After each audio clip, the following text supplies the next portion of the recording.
glad to have you here, and we maybe didn't know about ICON before, but this we think was a perfect partnership, and I think we booked this together months ago before a whole lot of things had happened. So the timing couldn't be better, so you're a very lucky audience also, I think, to be able to hear this speaker tonight. With that, I am going to turn it over to Dr. Robert Gutman, a member of Voice for Israel, who is going to introduce our esteemed speaker that we're all anxious to hear from. Thank you, Jackie, and welcome everybody. It's a great pleasure to be here. This is a combination of two organizations that are homed in my house. My wife, my lovely wife, Lori, is one of the co-founders of ICON, and I'm one of the co-founders of Voice for Israel. Tonight we're going to have a very special event, as you heard. Voice for Israel became very, very concerned about the anti-Semitism in our community, and I'll just tick off some of the examples that we've run into in the last year and a half or so. Most of you know about the difficulty we've had with the City Council passing a resolution that singled out Israel in a very unpleasant way, and that was obviously intended as severe anti-Zionism and blemishes of anti-Semitism. We also have been aware of Duke University Press being heavily left and anti-Zionist and anti-Semitic with some of the publications they have invited, not only published, but invited. We have the recent events at UNC and Duke that the federal government is now looking at very closely, and probably there'll be some repercussions.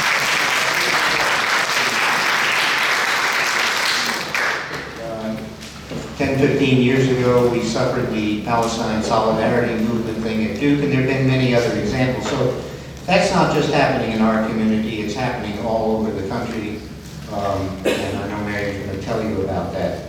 I'm not going to spend any time introducing Dr. Elman, because you have these things that you can read, but she is a very remarkable woman who's done a lot of good in trying to explain anti-Semitism and the BDS movement to many universities and other venues all over the country. So with that brief introduction, Dr. Elman, thank you. And I want to thank Janie Wagstaff, where you are, because you've done so much.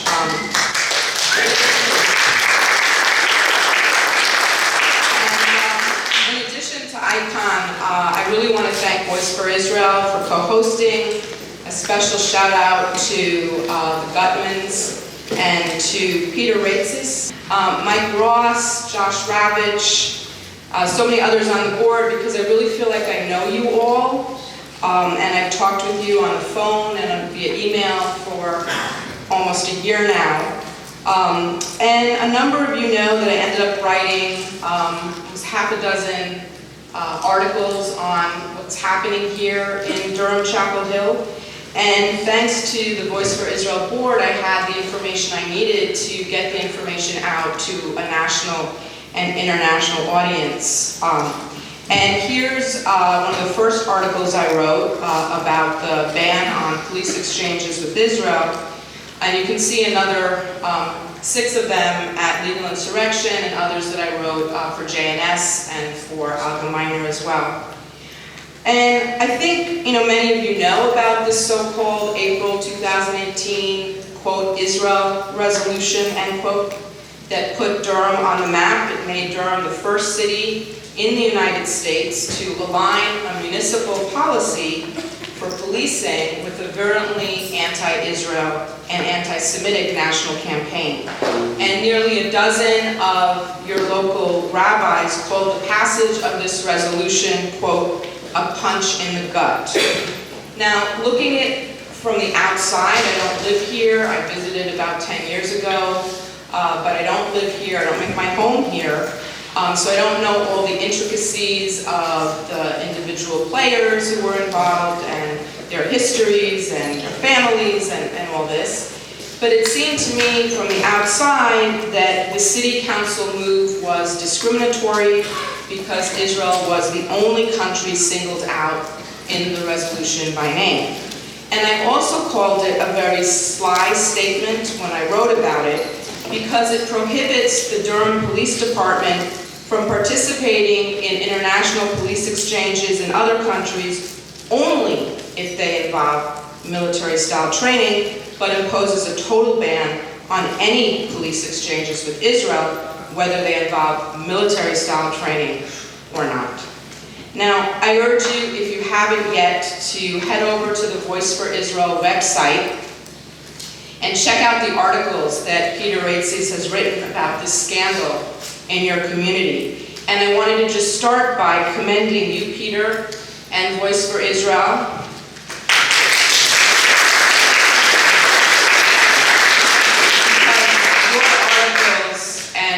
Website have alerted the entire nation to this situation, and you expose the procedural irregularities in the decision-making process, the serious conflicts of interest in the city council, and you help mobilize the community to push back.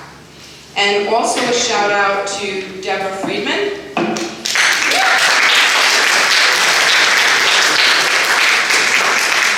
and so many others who have been working on this effort, and kudos to North Carolina Coalition for Israel.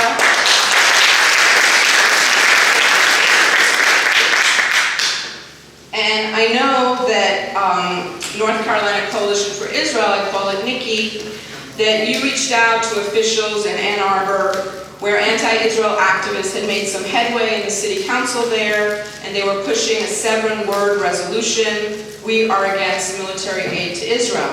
Why? Because they said Israel is a white supremacist power, according to one of the activists, and another told a reporter it's because genocide is bad, killing people who are living in their homes and not bothering you is bad. And I understand that Nikki spoke directly with Ann Arbor's Human Rights Commission, which ultimately voted against the resolution. And then I can't recall if it was Deborah or if it was Naomi Friedman who reached out to me about the Duke UNC conference on conflict over Gaza last spring, and that was before anybody knew about it, so they found out the minute the publicity went up online in the consortium website. And as you know, this is a multi-day conference featuring 3 days of anti-Israel content where Jewish students were snubbed and belittled by the guest speakers, and where a rapper engaged the audience in an astonishing sing-along, telling the crowd, I can't be anti-Semitic alone, try it with me together, think of Mel Gibson, go that anti-Semitic. And this shameful conference earned you even more national and international coverage. And I knew that would be the case the minute I saw the publicity for this conference, the one-sided lineup of speakers and artistic presentations. And so I advised people from the Triangle area not to shut it down, but instead to attend the conference and to report on what they saw and heard, and you did that in spades. And most of you have probably heard that last week the Department of Education posted to the Federal Register a letter addressed to the Vice Chancellor for Research at UNC Chapel Hill, and that this letter details how the Duke UNC Consortium for Middle East Studies has been, in their estimation, in non-compliance with the terms of Title VI grants. And they invited the university to address the government's concerns. I'll have more to say about Title VI funding later on, but for now, just let me say how unbelievable it was, and how unbelievable it is that I'm standing here, and this trip was planned months and months and months ago. And now I'm here just a couple of days after this story hit the front page of the New York Times with some of my remarks included there. And you can see them on the slide. This is,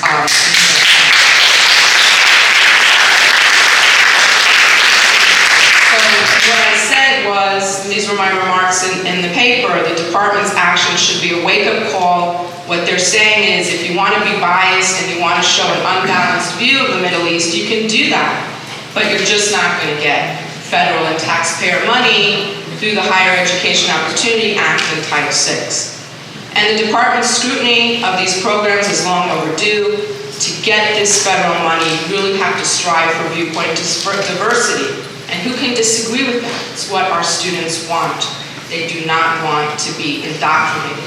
They want multiple sides, and you can still do that and make the students feel a little bit uncomfortable about their perceived views and perceived wisdoms. So in Yiddish, by the way, they say this is beschert, which means it was meant to be my coming literally a few days after this New York Times.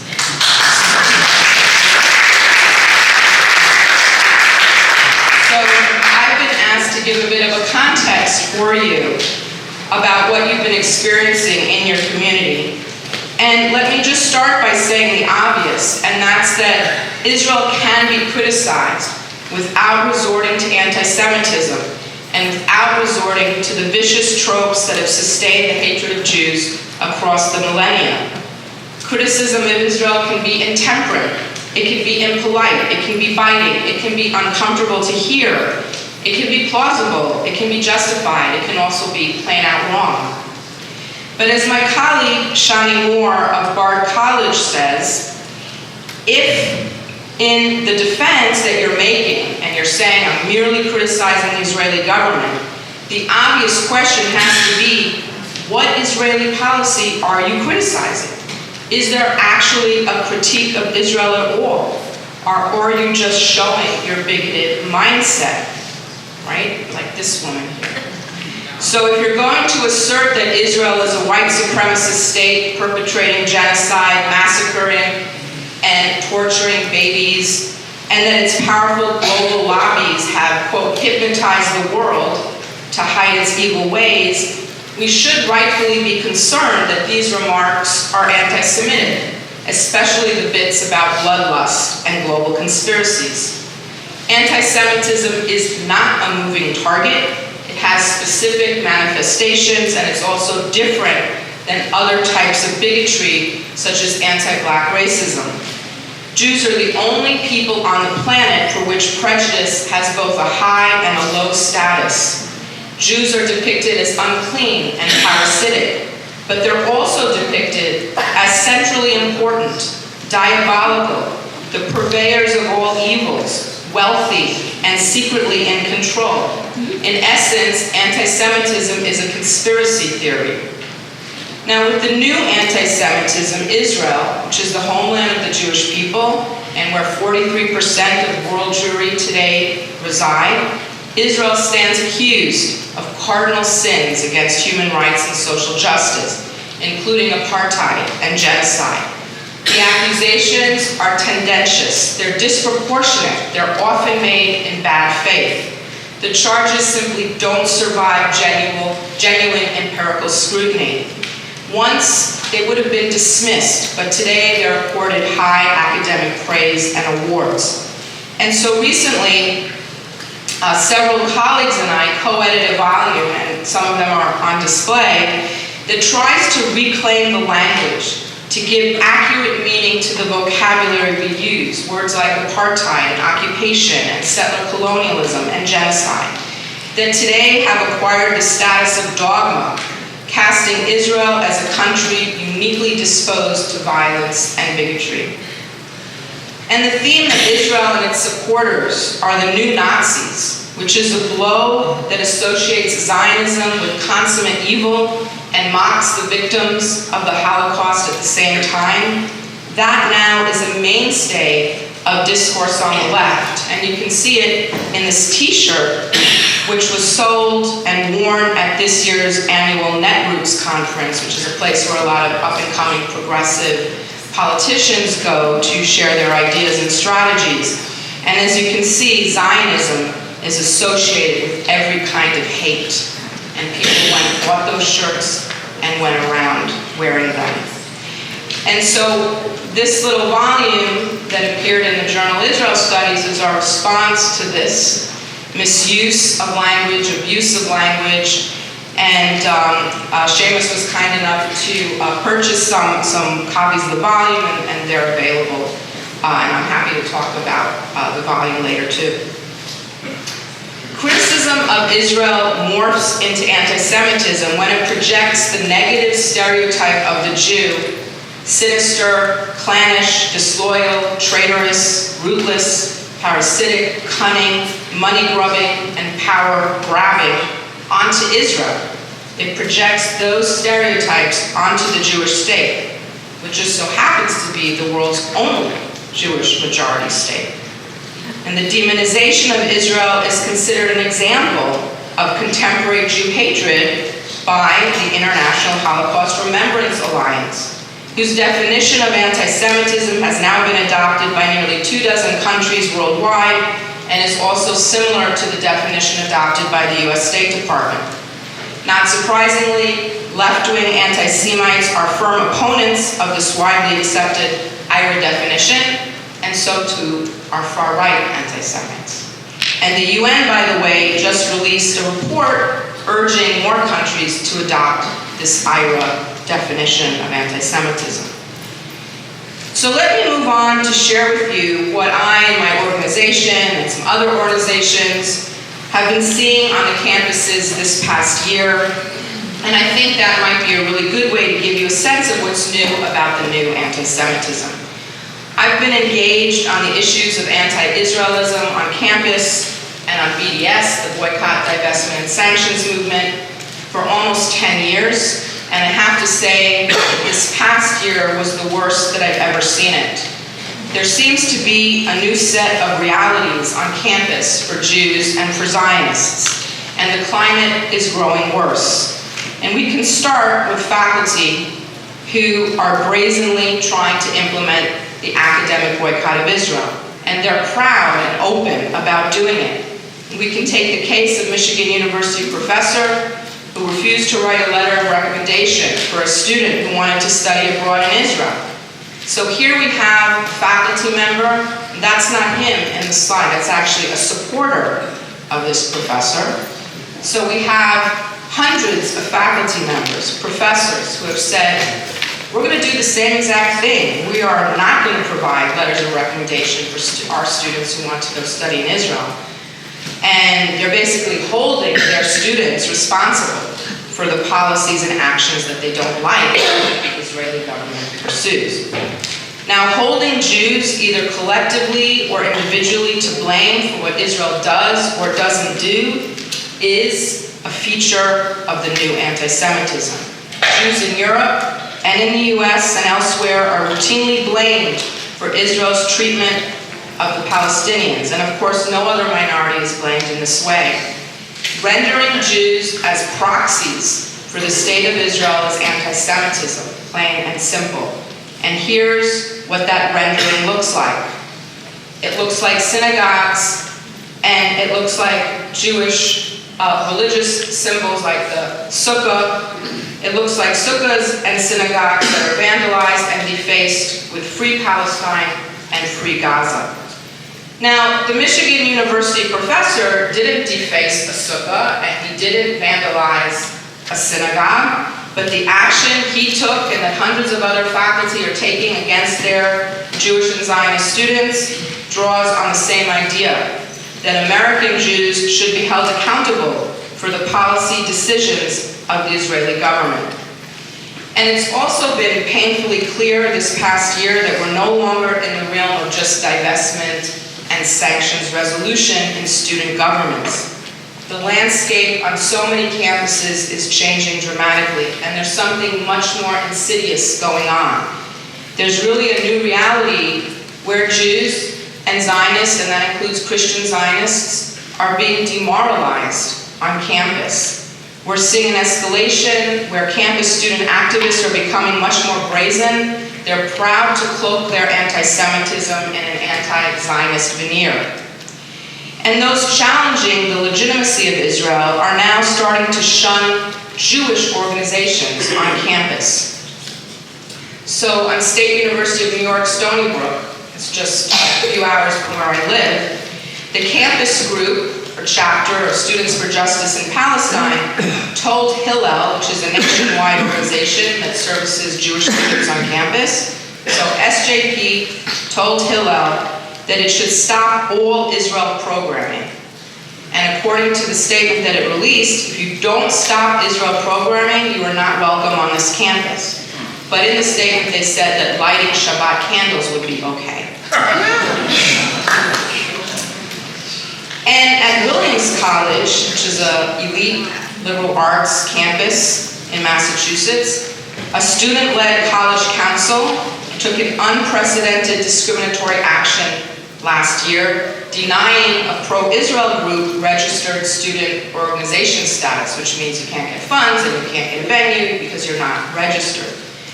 And the denial wasn't because the group missed the deadline or didn't file the appropriate paperwork. Instead, it was because Williams Initiative for Israel, the student group, planned to celebrate Jewish identity. That was their proposal. We plan to, quote, celebrate Jewish identity and educate the campus about the Middle East.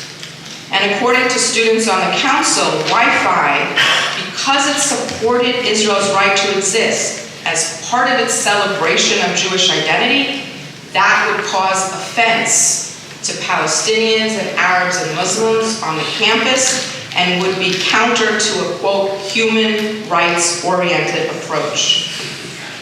And by the way, it was a faculty member of my organization, AAN, who filed a complaint with the Office of Civil Rights, Boston office, accusing the College Council of violating Title VI of the Civil Rights Act, and the Office of Civil Rights did open an investigation.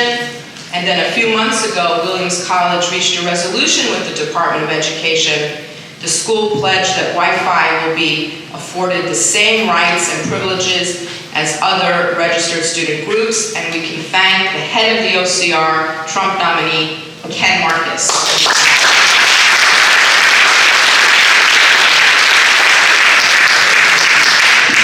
And we're also seeing this year some of the most outlandish statements about Israel and American Jewry, some of which cross the line by trafficking in anti-Semitic tropes about Jewish power and money. The latest canard is that American Jewish organizations like the ADL, like the AJC, like AIPAC, are deliberately conspiring with Israel to harm minorities in America's inner cities by, for example, funding police training programs in Israel. This is the deadly exchange. This is what made it into Durham's City Council last year. And as many of you know, the initial petition fielded was signed by 6 out of 7 Durham Council members before it was delivered to the Durham City Council, and then a sanitized version was crafted, and I saw both. And the first petition, open for signature, that the 6 out of 7 council members signed, alleges that Israel helps America's police to terrorize black and brown communities in the United States. And now, this obnoxious campaign is coming onto campuses across the country. At UC Berkeley, at a student government meeting a few months ago, Jewish students were accosted with this remark: the idea trains the police departments in America to kill black people. And then another Berkeley student followed up by saying, it's really disrespectful if you're a pro-Israeli settler colonialist in Palestine to tell a black person that you're a Zionist. And it's not just students who are saying this, because faculty are now also involved in promoting it. And we can point to a number of different faculty, but I'll just give the example of Professor Rabbi Abdul-Hadi. He was a tenured professor at San Francisco State University.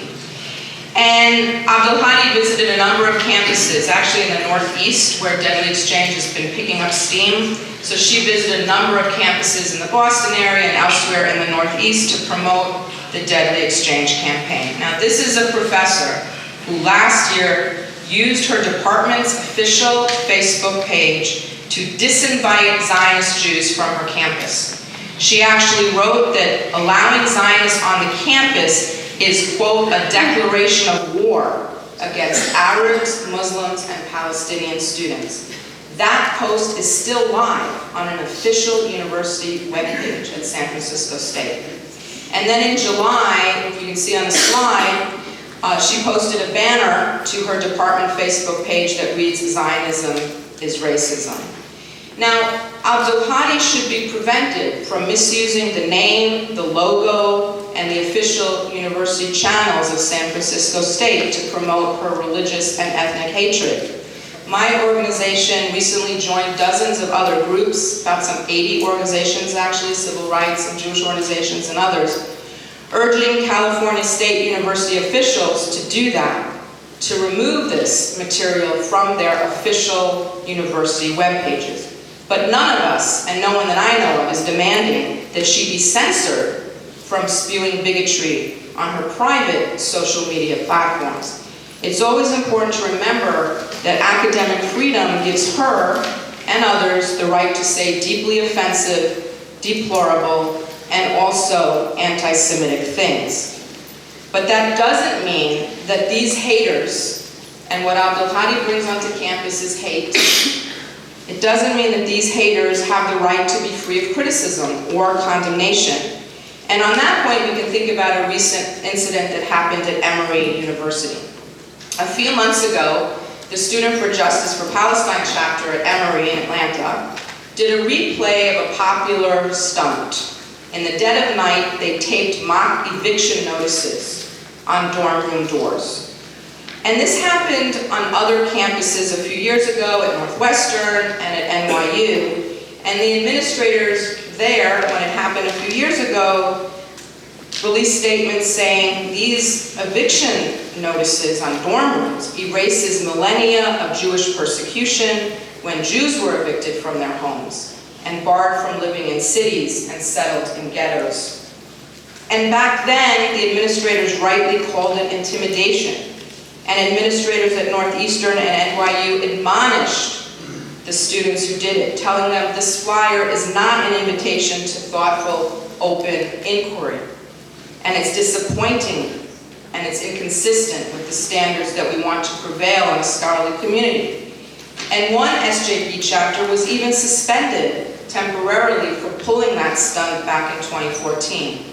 But now look at what happened last year at Emory, how different things were. Because at Emory, the administration did acknowledge that posting eviction notices to sort of symbolize and to analogize to Israel allegedly displacing Palestinians, that these kinds of notices are a violation of privacy, because they're on a dorm room door, and that's a no-no, you shouldn't do that, right? But there was no condemnation of the offensive content. And in fact, a university standing committee for open expression, that's a faculty committee, and all universities have them, and they're tied to the American Association of University Professor chapters. And so this faculty body went one step further, saying the statement Zionism is racism is actually reasonable. Not an assault on Jewish identity, not bigoted. This faculty committee decided to write in a report that Zionism is racism is just a sharp criticism of Israeli government policy. So they didn't condemn the hate, and in fact, they actually embraced it. So it's important to realize that the anti-Israel movement is not grassroots activism. It's an incredibly well-financed and centralized movement. It has professional resources that continue to be deployed and poured into it. Everything from snazzy paid digital ads, graphic designers, lawyers, campaign managers. The students at Emory did not concoct this, okay? This is a campaign that happened in 2014 and happened again last year. So they all look the same, these eviction notices. They were made up by BDS Central, right? So all this material is being deployed onto our campus. And last year, the US campaign for academic and cultural boycott of Israel, called USACB, when you do this work, by the way, you have to know like 100 acronyms. So this is one of these national organizations, and they launched this nationwide campaign to shutter study abroad to Israel. And this campaign comes with a comprehensive toolkit and a guide for activists and materials you can download, and it's all up online, you can read it. And it's really very revealing in terms of who endorsed it, who sponsored it. this campaign. So we have the usual suspects: Jewish Voice for Peace is an endorser, Students for Justice for Palestine, American Muslims for Palestine, and U.S. Campaign for Palestinian Rights. But there's also the endorsers: International Solidarity Movement, and Al-Awda, and Samidun. And each of those three organizations have documented ties to terror organizations. So what I want to suggest to you is never forget who is being brought and what is being brought onto our campuses and into our communities under the guise of human rights. Right-wing anti-Semitism remains on the fringes where it belongs, but on the left, anti-Semitism is being mainstreamed and legitimized as social justice.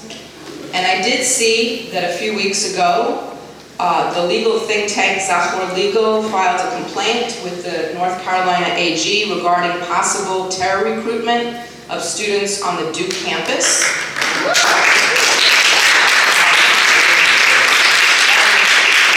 Is asking for this to be investigated. So it's an allegation at the moment, and the allegation is that the groups Dream Defenders and Eyewitness Palestine came onto the campus last year at the invitation of the Duke Student for Justice for Palestine chapter, where they invited students to travel to the West Bank for visits with PFLP leaders. PFLP is the Popular Front for the Liberation of Palestine. It's been on the U.S. State Department's terrorist list since 1997. And then the students who had gone prior talked about meeting with this leadership of the PFLP, and there's even some video, apparently. And so it's possible that Duke students are being put at risk for conducting these meetings on their campus and going on these trips. Now, I want to say something before moving on, and that's that there are many well-intentioned people, students, people in the community, many well-intentioned people, kind-hearted people, decent people who are gravitating to the anti-Israel movement, who are gravitating to BDS, thinking that it's a way to advance the Palestinian cause through peaceful means. But BDS is inherently illiberal and reactionary. It calls for the elimination of the Jewish homeland, and by violence if necessary. And this is very, very poorly understood, both by the people who gravitate and even by people who don't support it. They don't know the history of the anti-Israel movement that we call BDS. So I'm going to fill you in, and now you'll be educated and you'll know and you'll spread the word. So here you have it. The BDS movement has its roots in an anti-Zionist discourse that solidified in the 1970s on the global left and is essentially a continuation of the Arab League boycott of Israel.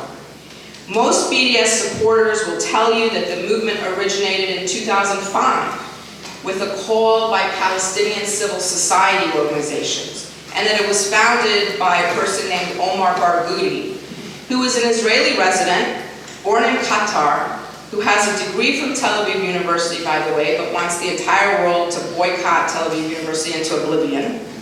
But in fact, the BDS platform was prepped. Does anybody know where the BDS platform was prepped? Darfur. Some in Darfur, and where else? Iran, in Tehran.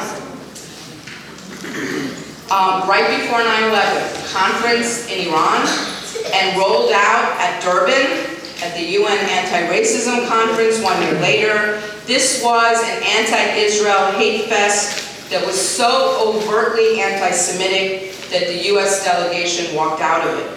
And Barghouti did not have anything to do with Durban, he didn't have anything to do with the prep in Tehran, or with the prep in far-left circles in Europe as well. He was only brought in years later, in 2005, when the movement needed a young Palestinian face. Now, the BDS movement offers absolutely no peace proposals, and instead it does endorse violence, and it glorifies violence, and it romanticizes violence. Consider that BDS activists routinely call for a repeat of the bloody Second Intifada, when over 1,200 Israelis were murdered and thousands more injured. And Leila Khaled, who is a notorious, unrepented, and convicted PFLP airplane hijacker. She is a revered hero in the BDS movement. She frequently appears on promotional materials distributed on campuses. A few months ago, San Diego State University, a women's resource center there, distributed a letter that included this ubiquitous slogan and a picture of young Layla Khalid toting a gun. And there, the university's chief diversity officer said, you have to take this down. And they issued an apology, and that's good. But the president of the campus, President Adela de la Torre, she said nothing, even though in the past she's responded very quickly to microaggressions and other forms of bigotry that's been directed against other campus groups. And that is what we see all the time. It's the double standards. It's other groups getting safe spaces and trigger warnings, and I'm no fan of safe spaces or trigger warnings. But if Jewish students are going to be told that they have to feel uncomfortable on campus, then everyone needs to be told that, except that they're not. There's a Jewish and there's a Zionist exception. Safe spaces except for Jews and Zionists. And by the way, here are some of the PFLP terror attacks that have been perpetrated by this organization that BDS activists so admire. So a PFLP terrorist glorified by a women's resource center is one of many showing how what we call intersectionality has become the handmaiden of the new anti-Semitism on American campuses. Today, intersectionality is less a paradigm for social inquiry and more of a strategy for coalition building. It's a way for different oppressed groups to come together around an identity of victimhood. It's a model of alliance building, and in that model, power is always viewed as injustice. This was once a really useful paradigm to understand the situation of the black woman in America, intersectionality. But now it's just a mere slogan and rallying cry. So if you're opposed to homophobia, or you're concerned about fossil fuels, or you're worried about sexual violence, or upset about what's happening in Ferguson, then you must also view Israel as a racist colonial apartheid state. That's the model today. And of course, Israel is one of the most progressive success stories of all time. It eradicated Jewish powerlessness and a history of Jewish victimhood. But on today's campus, the focus is on today's disempowered, not yesterday's. And I think writing in commentary, Shalem College, a small college in Israel, Sharon Goldman works there. She stated, within the social justice movement, there is no place for an ideology or an identity that is premised on the idea that Jews will no longer be victims. And I think actually that helps to explain a lot of what we're seeing. Now, BDS scholars, those who promote BDS, advocate for it, and they're faculty on campuses, they produce a lot of garbage, a lot of shoddy scholarship. Hatred of Israel is already undermining the academic mission. And we can take as an example this professor at RUTGERS, JASBIR PUAR, she's tenured, and she just has a new book out, The Right to Maim, where she argues that Israel's strategy of keeping civilian casualties low, which she acknowledges Israel keeps civilian casualties low in its engagements in Gaza against Hamas, but the strategy of keeping civilian casualties low during armed conflict is being done to debilitate Gazans and to deflect sympathy and solidarity away from the Palestinian struggle.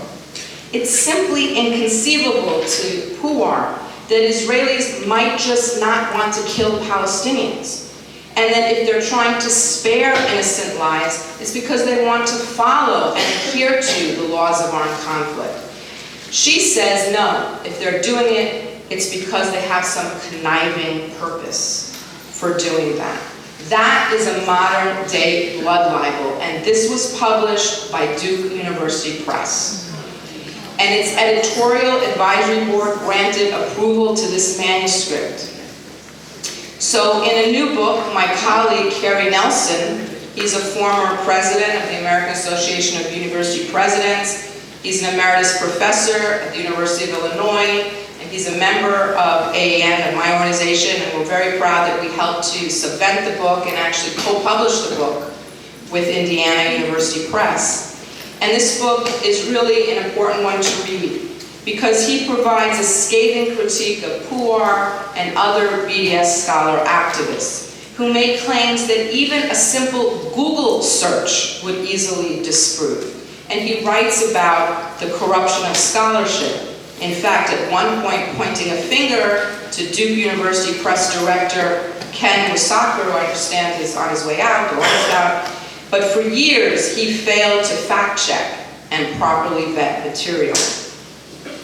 There's one more point I want to make about hatred on America's campuses, and then I'll turn to hate in the community. And here, what I want to argue is that we're beginning to see bridges being made between the far right and the far left. We know, for example, that on campuses where there are sustained, active anti-Israel campaigns organized by the BDS movement, we know that we begin then to see an uptick in the old classical varieties of anti-Semitism. Swastikas start to appear on those campuses. Now, the renowned scholar Deborah Lipstadt, who is a member of my organization's National Advisory Boards, I'm very proud to always in my talks mention Debbie. She recently wrote that BDS is anti-Semitism on the left, and on the right it's violent, and on the left it's institutional, and both are dangerous, and let's not have a food fight about which is worse. And I think, she tweeted that argument, that statement out, and got a lot of retweets and a lot of comments. And I think, Lipstadt is right. There is something sort of analytically useful in differentiating left anti-Semitism from right anti-Semitism. But in the real world, they have a nasty tendency to collide. And so last week, a swastika was etched on the dorm room door at Tufts University. I was not surprised, because that campus has experienced several years' worth of anti-Israel activism, BDS campaigning, and the Deadly Exchange campaign. And then, as a lot of you probably know, 10 days after the Durham City Council voted to endorse a BDS resolution that insulted and demonized Israel, anti-Semitic flyers appeared on the Duke University campus and were strewn across the streets of Durham's downtown. And it begs the question, did the City Council unwittingly open up the door for white supremacists to feel like their message is now acceptable in this community and on these campuses? That's a pattern that we're seeing. It's as if expressions of anti-Zionism, virulent anti-Israel expressions, soften up a campus for the hardcore stuff. And what I think, and I'm not saying it's BDS putting the swastikas out, or SJP putting the swastikas out. What I'm saying is that white supremacists off campus see those campuses as ripe and fertile ground. And that's where the linkages happen. So let me shift and say a few things about left anti-Semitism, what I call the new anti-Semitism in our communities. We know that Zionist Jews are being increasingly ostracized from progressive spaces on campus. And you're probably familiar with the Chicago Dyke March, right? This happened a couple years ago where Jewish pride flags were banned because they looked too Zionist and they would not show solidarity for queer Palestinian friends. And there are many such cases of ostracism and shunning. Some of it gets a lot of media coverage, but I'm going to share with you an incident that happened, probably never heard of it. This happened in St. Louis back in 2015, a striking example of how BDS tries to hijack the Black Lives Matter movement for an anti-Israel crusade. So I'm just going to share this with you, and I have an article that I wrote on it too. And at issue is an offensive poster featuring a prominent St. Louis rabbi named Susan Talve. And Carlos Latouf, who's a Brazilian anti-Semitic cartoonist you may have heard about because Congresswomen Tlaib and Omar recently shared one of his cartoons on their Instagram accounts. But anyway, a few years ago, Carlos Latouf created this cartoon about Rabbi Susan Talve. She's not really pro-Palestinian, she just cares about American blacks. And a local Black Lives Matter group based in Ferguson, Missouri, Hands Up United, began circulating the cartoon and then created a poster which demonized Rabbi Talve as a real terrorist. That's the hashtag under her name on the poster, on the slide. Why? Because she had gone on an AIPAC-sponsored trip to Israel one year. Okay? And they insisted, you can't support black liberation while upholding Zionism. And they put that on their Facebook page. And then they said that Talve was a supporter of genocide and apartheid.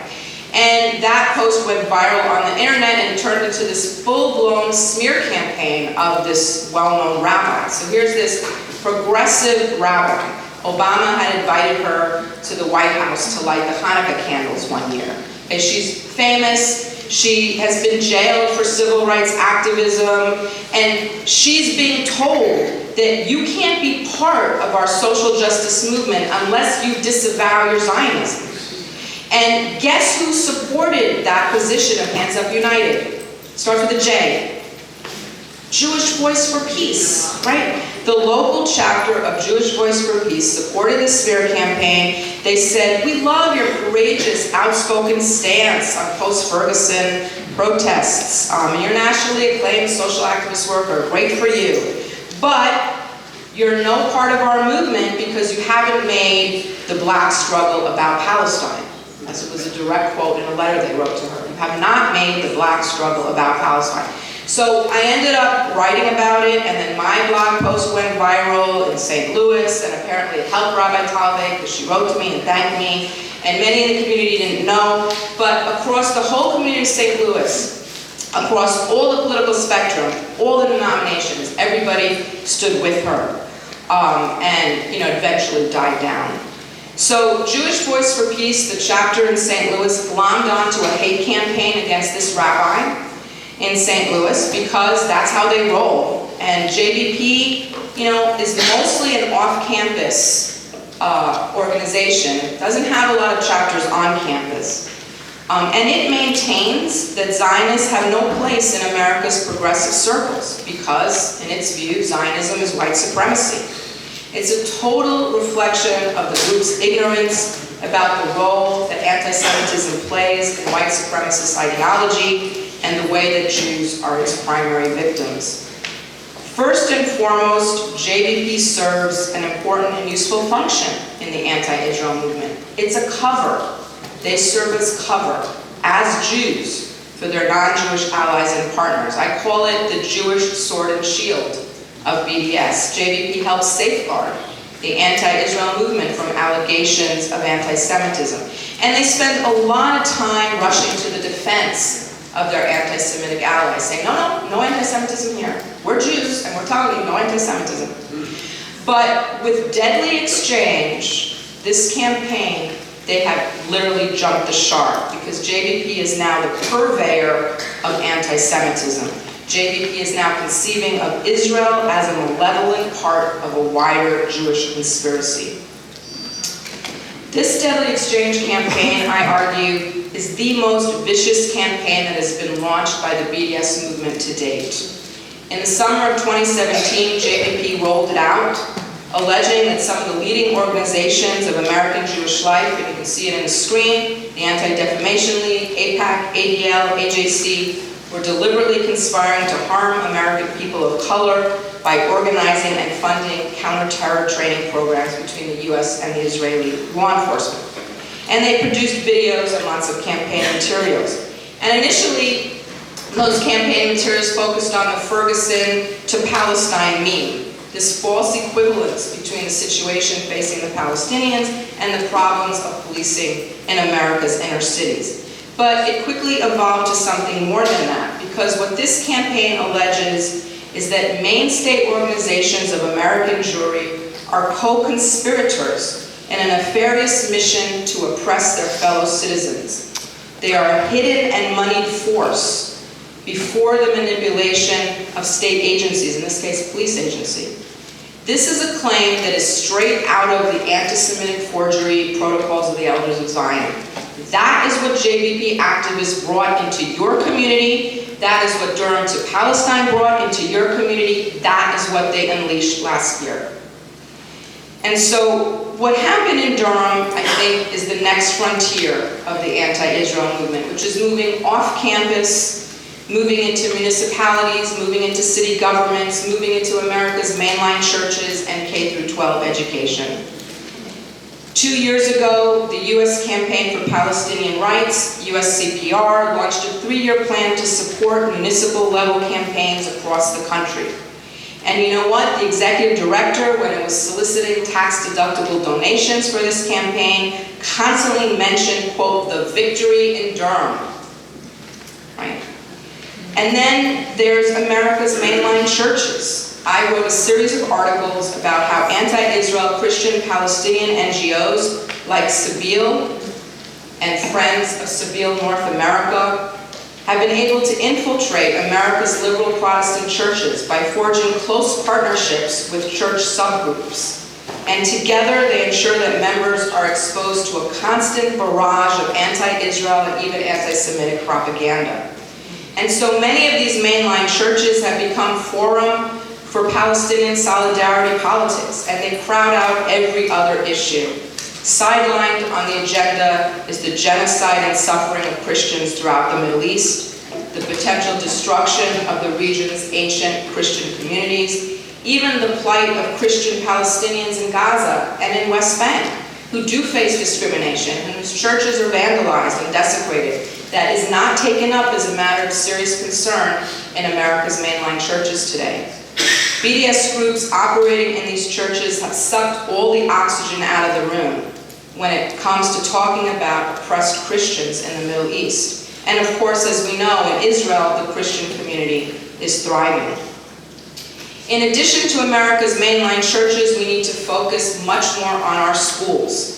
How many people are aware that pushing vehemently anti-Israel and pro-Islamist materials into K-12 educational programming is now the BDS movement's new frontier?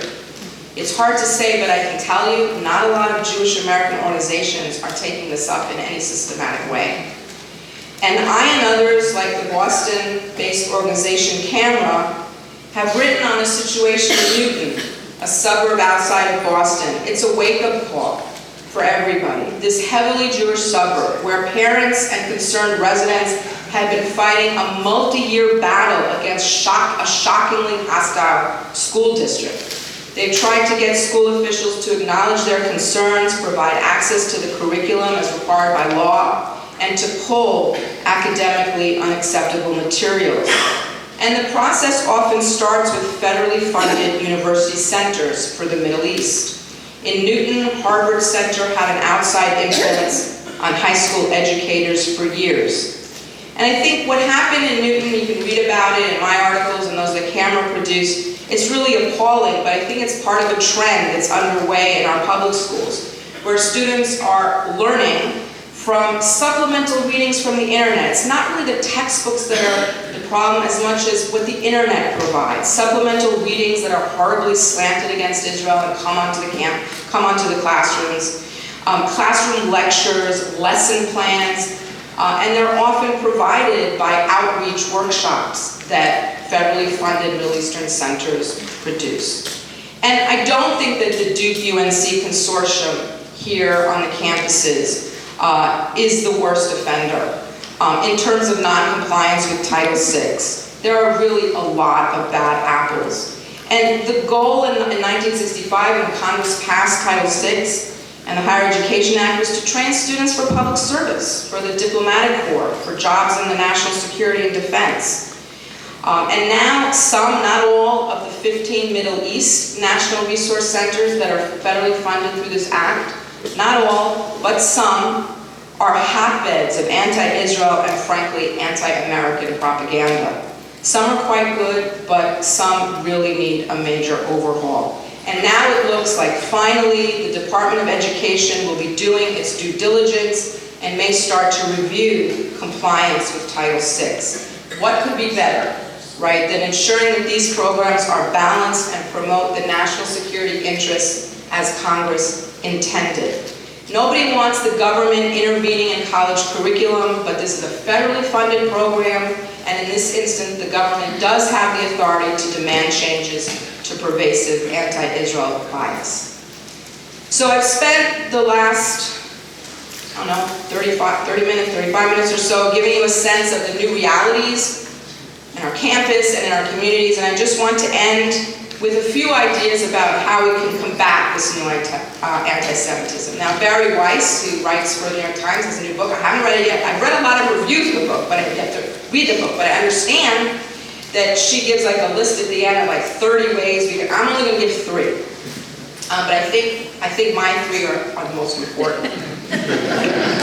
Yeah. So the first thing I think we should do to combat the new anti-Semitism is to expose it, to name it, and to shame it. And you may have heard about the scandal with the Women's March. They replaced 3 of the board members, Bob Bland and Tamika and Linda Sarsour, stepped down from their positions, right? And they got a new board.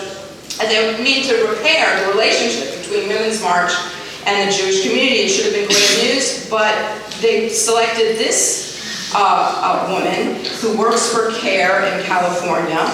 And then journalists and others and bloggers went to work. They exposed years of her social media postings, vile things that she said.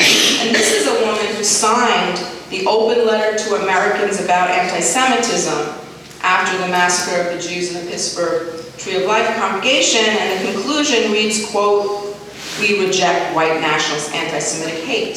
So she signed that, but then she spends post after post for years saying that the IDF is no better than ISIS, comparing Israel to Nazi Germany, supporting Hamas as inspiring, and Piece de Resistance, I think, telling the DHS and the FBI that they should launch programs targeting American Zionists, who are a very real threat to our national security. Okay, so all that exposure, she's out. She's out, she's been removed, right? But there are others, and we still have to go to work, because there's someone else, Samia Assed, who's written Israel is Worse Than the Devil, and she's still on this new board. She set her Twitter to private, so, but guess what? The internet always remembers, and many of her tweets have been cached, so we'll have to see how committed the Women's March is to purge the new anti-Semites from its leadership and ranks. The second thing we need to do is we need to know our rights and we need to know the rules, right? And knowing your rights and the rules can be really helpful and it can pay off. So I understand there was a Women's History Month speech recently that Linda Sarsour delivered back in spring near Hillsborough. And I understand that the Orange County sent out an email stating the event shouldn't be recorded and can't be filmed, right? So they sent out that email, no recording, no filming, but one audience member was taping and she told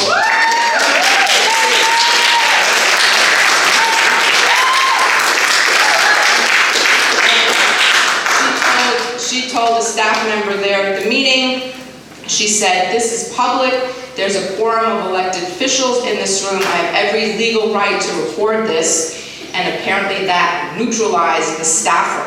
So, good for you. And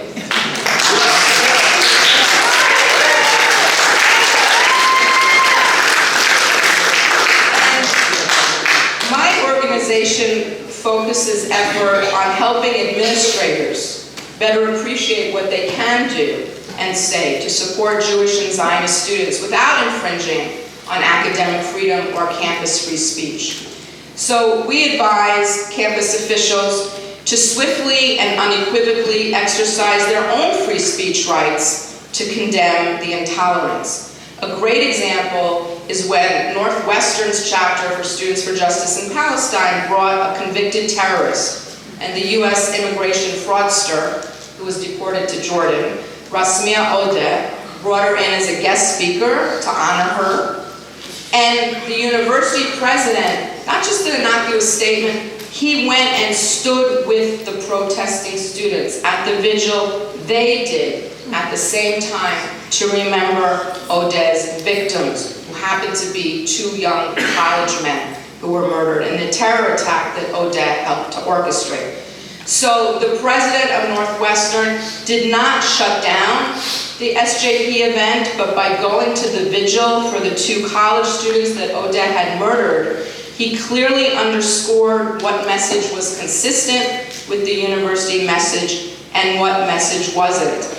And I bring this example, it's back in 2017, but I still bring it all the time because I want to tell university administrators, be that person, right? Be like President Martin O. Shapiro, be that guy, right? You know, stand on the side of the angels. And the last thing that I can recommend is to find partners, because Jews are less than 2% of the US population. And so American Jews cannot defeat anti-Semitism on their own. They're going to need allies. A good example of forging alliances to combat the new anti-Semitism happened this summer in California, when Jewish organizations, including my own, around the country came together to protest the ethnic studies model curriculum that had been rolled out for comment. And Jewish organizations joined with Armenian and Greek and Hindu and Korean groups to protest this curriculum. The Jewish organizations were disgusted with the inclusion of BDS in the curriculum and the BDS narrative. And other groups had their own problems with it, but we all joined forces and we created and raised such a stink about it that now the curriculum will be substantially revised. And over the last number of years, my most stalwart allies on my campus in Syracuse University, my most stalwart allies have not been Jewish colleagues, but they have been 2 Catholic professors. And one of them told me that she supports me because she sees anti-Semitism like a gateway drug. Once you allow anti-Semitism in, just about any other campus community can become fair game. And so I think it's important that we stand together, right, as communities, and that we find allies and partners, because what starts with the Jews never ends with the Jews. Thank you.